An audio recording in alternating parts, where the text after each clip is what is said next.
Kali ini saya akan melanjutkan cerita tentang Lisa dan Risa, arwah kembaran istriku, yang ditulis oleh akun Facebook Wisanggeni. Bagi yang belum subscribe, tolong di subscribe dan jangan lupa komennya. Kami bertiga pun masuk ke kamar, yang ternyata di kamar sudah ada Ibu Jo dan Lisa. Setelah masuk, saya kaget melihat Lisa.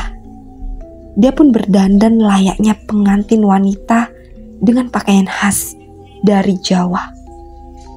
Hanya bedanya, dia tidak berbicara. Dia hanya diam saja dan sesekali tersenyum. Ini calon pengantin wanitanya.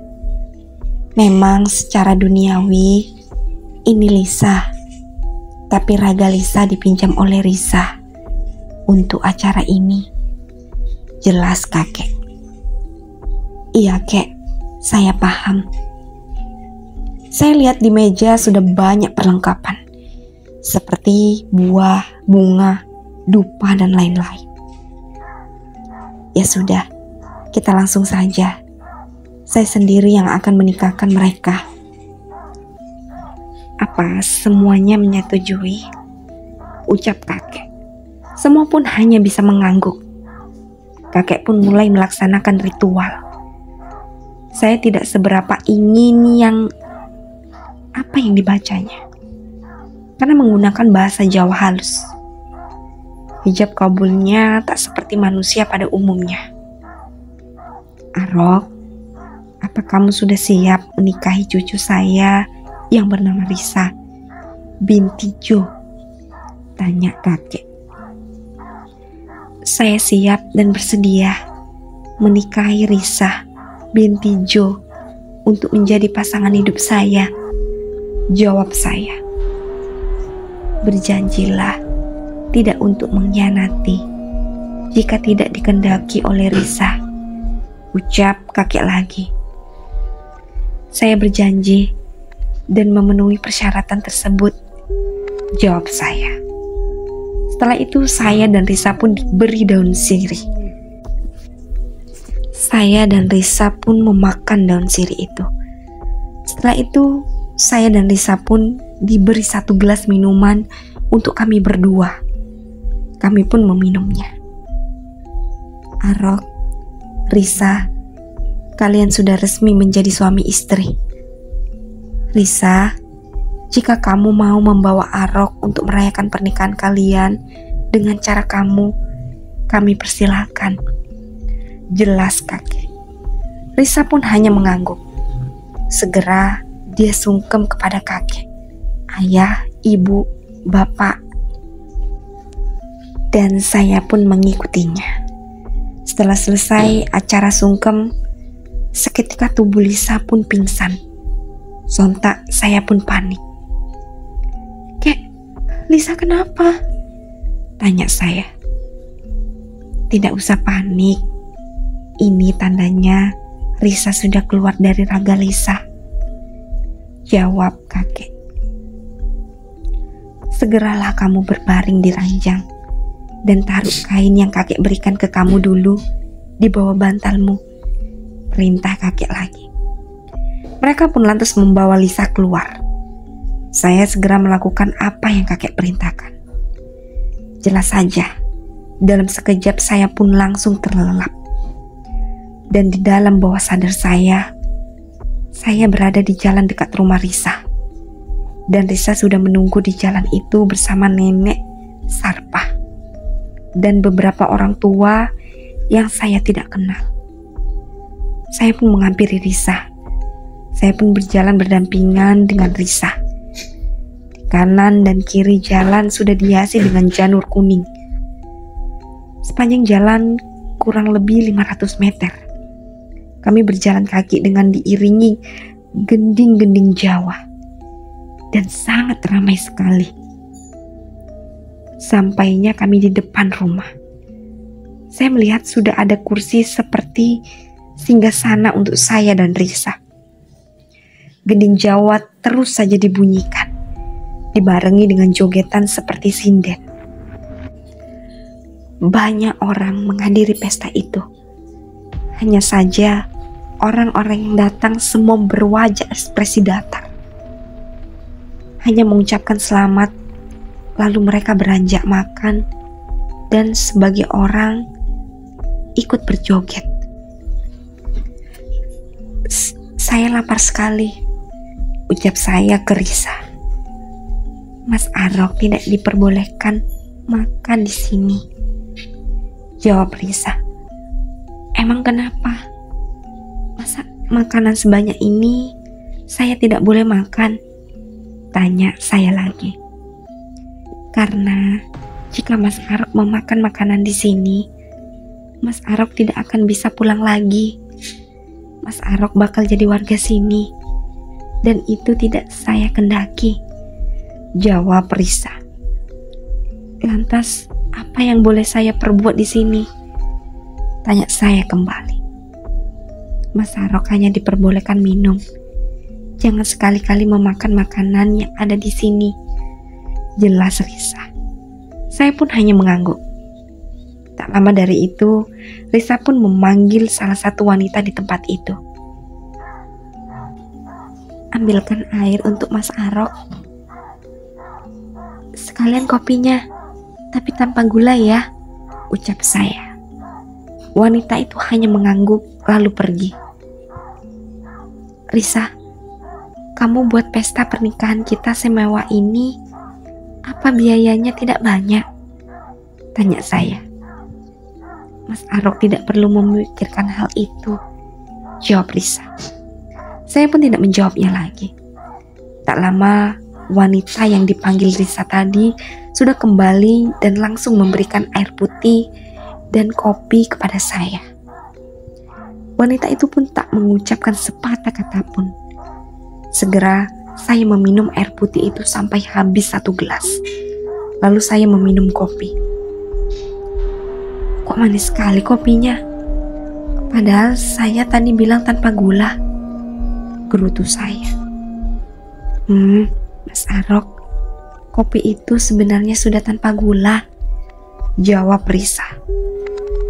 Tapi ini rasanya manis. Coba saja kalau tidak percaya, ucap saya. Risa pun hanya tersenyum dan menggelengkan kepalanya pelan. Benar Mas, kopi itu sebenarnya sudah tanpa gula. Kopi itu pun bisa berubah rasanya menjadi pahit, manis, ataupun asam, sesuai dengan hati yang minum masing-masing orang, dan juga sebagai tanda diterimanya atau tidak orang itu di masyarakat sini. Jika Mas Arok merasakan manis, itu artinya Mas Arok diterima di masyarakat sini, dan berarti juga Mas Arok masuk ke desa ini niatnya baik, tidak aneh-aneh, jelas Risa. Saya hanya terdiam mendengar penjelasan Lisa. Saya heran dengan tamu yang tidak ada habisnya. Selalu ramai. Begitu ada yang pergi, langsung ada yang datang lagi. Saya pun terbawa suasana dengan alunan gamelan Jawa. Sampai akhirnya Nek Sarpa menghampiri Risa. Tak apa yang mereka bicarakan, karena memang bisik-bisik. Tak lama dari itu, Risa pun mengajak saya masuk. Mas Arok, sudah waktunya kita masuk, ajak Risa. Kan masih banyak tamu, gak enak kalau kita masuk, jawab saya.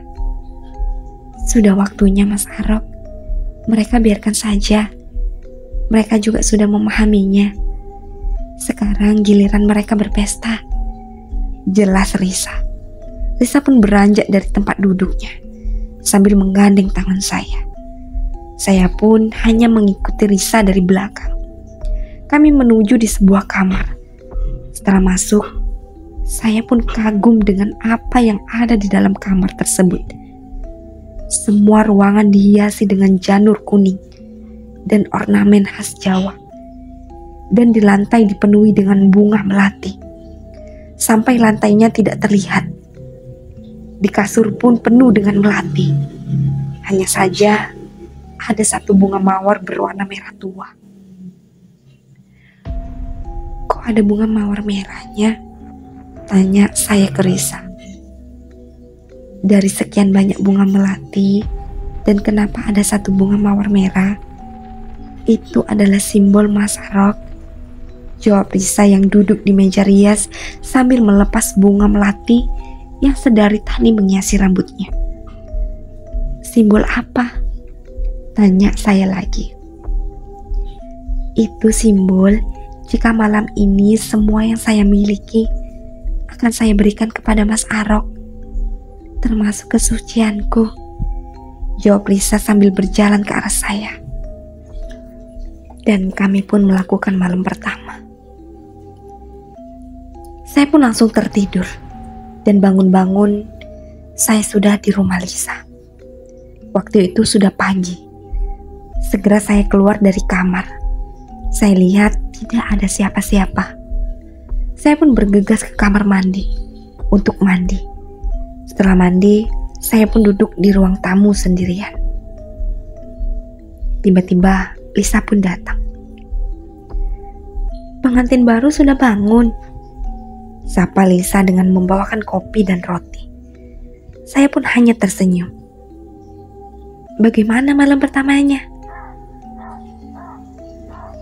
Tanya Lisa sambil duduk di samping saya.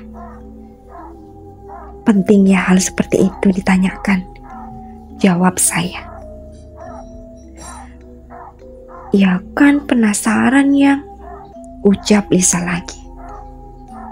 Besok kamu juga bakal merasakannya sendiri, jawab saya sambil meraih gelas kopi. Karena terlihat keadaan rumah sepi, jadi saya menanyakan itu kepada Lisa. Pada kemana? Kok sepi? Tanya saya. Ada kok, ada di belakang, jawab Risa. Yang nanti malam kita jalan yuk, ajak Lisa.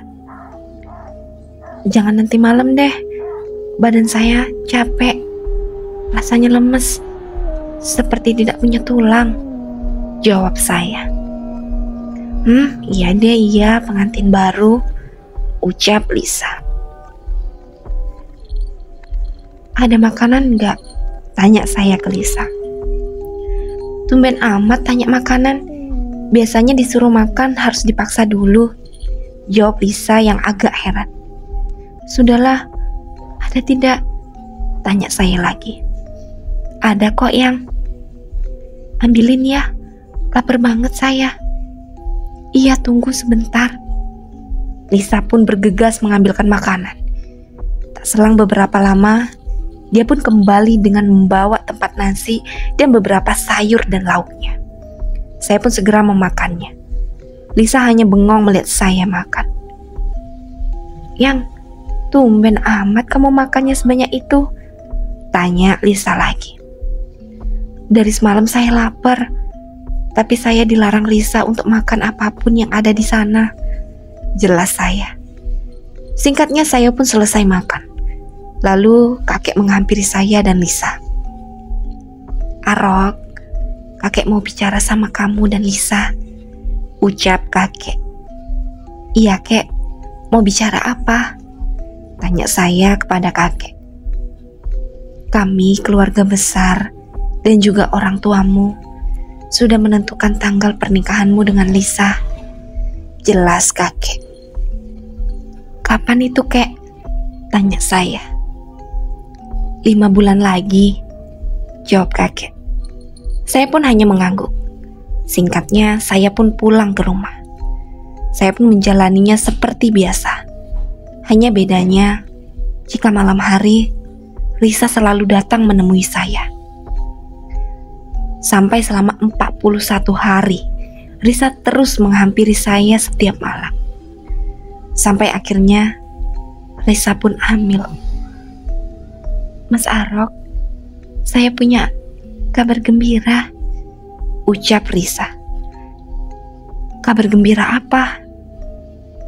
Tanya saya.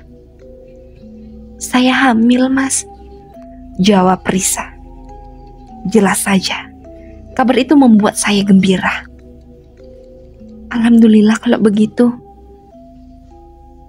Cuma anehnya kehamilan Risa hanya 3 bulan. Dalam waktu 3 bulan, Risa pun sudah melahirkan anak laki-laki. Risa pun membuat pesta besar-besaran. Mas Arok, terima kasih sudah memberikan kasih sayang ke saya, ucap Risa.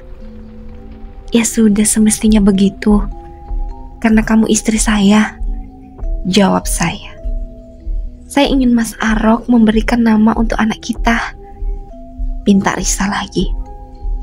Baiklah, jika kemauan kamu, saya yang harus memberi nama. Setelah itu, saya pun segera azan terlebih dahulu di telinga anak kami. Lalu saya pun memberikan nama. Anak kita sungguh sangat mirip denganmu, Mas, tanya Risa. Benar, memang sangat mirip sekali, ucap saya. Saya pun sempat kaget melihatnya. Memang benar, dia anak saya. Pastilah mirip. Tapi ini benar-benar mirip, seperti saya terlahir kembali. Mas Arok, saya ingin menyampaikan sesuatu. Menyampaikan apa? Tanya saya. Mungkin saya tidak bisa menemui Mas Arok sesering mungkin, jawab Risa. Emang kenapa? Jawab saya. Itu sudah ketentuan. Apalagi sekarang kita sudah punya anak. Saya bisa mengobati rasa kangen saya ke Mas Arok dengan melihat anak kita yang benar-benar sangat mirip dengan Mas Arok. Kami bisa datang menemui Mas Arok, tapi kami tidak tahu kapan waktunya, jelas Risa ke saya. Kenapa bisa begitu? Saya juga ingin ikut membesarkan anak kita, protes saya. Tidak bisa, Mas Arok. Mas Arok harus bisa menerima semua ini. Dan sekali lagi, terima kasih banyak atas kasih sayang dan keikhlasan Mas Arok yang Mas Arok berikan ke saya. Saya menyayangi Mas Arok. Jangan lupa selalu kirim doa untuk saya. Sekarang Mas Arok pulang, biar Nek Sarpa yang mengantar, jawab Lisa. Tidak, saya masih ingin di sini. Saya masih ingin melihat anak kita, ucap saya. Tapi seketika Nek Sarpa memegang saya sangat kuat. Bukan seperti pegangan seorang nenek-nenek. Saya pun dilempar dan seketika saya terbangun dari tidur. Hari-hari berikutnya setiap malam saya coba untuk menemui Risa. Tetapi tetap tidak bisa. Dia kadang hanya sesekali. Waktu itu sudah 2 tahun dia tidak menemui saya. Barulah 2 tahun ke depan dia datang lagi dengan membawa seorang anak balita. Yang jelas itu anak saya dan Risa. Risa hanya tersenyum, tidak bicara apa-apa. Setelah itu, sampai saat ini Risa tidak menemui saya lagi.